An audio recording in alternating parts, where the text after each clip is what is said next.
Robert Saleh, one of the guys who mentors me is Mike Shanahan. Mike Shanahan obviously connected Kyle Shanahan, his son, head coach of the San Francisco 49ers. Robert Saleh was the defensive coordinator. So I spent time at Mike Shanahan's house learning football. And one of the things, when you're a player, you watch the game, Rich, through the straw hole with which, or through the prism with which you played it, right? Yes. And so when you get into the booth, oftentimes one of the things that you need to do is expand the aperture and open up your eyes and have a more global perspective of the game. So I spent a lot of time with Shanahan. As a matter of fact, a couple of years ago, 2 years ago, I watched every install meeting that Robert Saleh put in as a defensive coordinator for the 49ers. So I watched every one of their meetings, put in their entire defense, watched the coverages and how the fronts and the coverages work together, the linebacking core, the whole 9 yards. He is one of my favorite people in the National Football League. He is a leader of men. He is a smart coach. He's all those things. And I think it's tremendous hire for the New York Jets.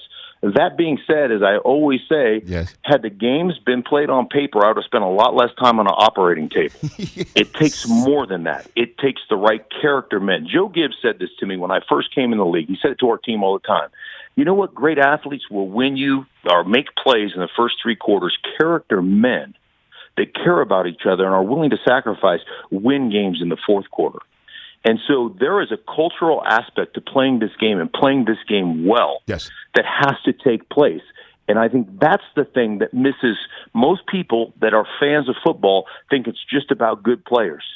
And that is part of the equation, but that's not the entirety of the equation. But I think you saw, Mark, as your comments on our buddy McAfee show on Friday, that to say – to the Jets fan base that their entire history is filled with stinking, to use a phrase, and thus having another quarterback brought in with a new regime, the reset button that's been hit that everybody's now believing in is just wiped off the face.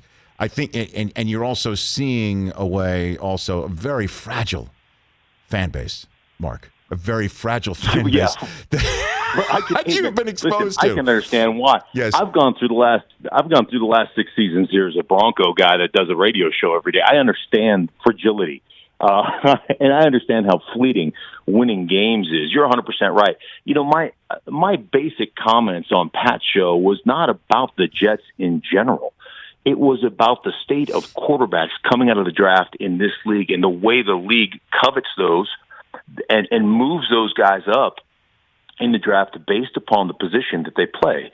And if you just look at the recent history, there was a stat that went around from 2009 to 2016, 22 first-round draft choices at the quarterback position were taken. None of them are with their current team that drafted them. It's a really hard thing to be great. And when you come into a situation where you are supposed to be the savior, I look at it this way, Rich. I think there's about 4 quarterbacks in the league that cover warts. The rest of the quarterbacks in the league expose them. And so when you come in as a young quarterback and you don't necessarily understand the game and you haven't played at that level with that level of player around you, and you're asked to go be the savior of the franchise, whether it's the Jets or whether it's the Jacksonville Jaguars, I don't care who it is. It's a really tough task. And, people have this misconception that, well, look at what Mahomes did. Well, Mahomes came into a ready-made situation where they were winning 12 games a year with Alex Smith, and he had the benefit of Alex Smith being a wonderful mentor, a guy that coached him along the way and then knew that he was coaching him into his spot and he was going to leave. So I think there's a difference in the way you build a team. And I've just been a believer in you have to have an entire football team. You have to have an entire roster and a good roster to take the pressure off those young guys. Otherwise, you're destined to fail. To me, it's one of those things, and I always look at organizations this way.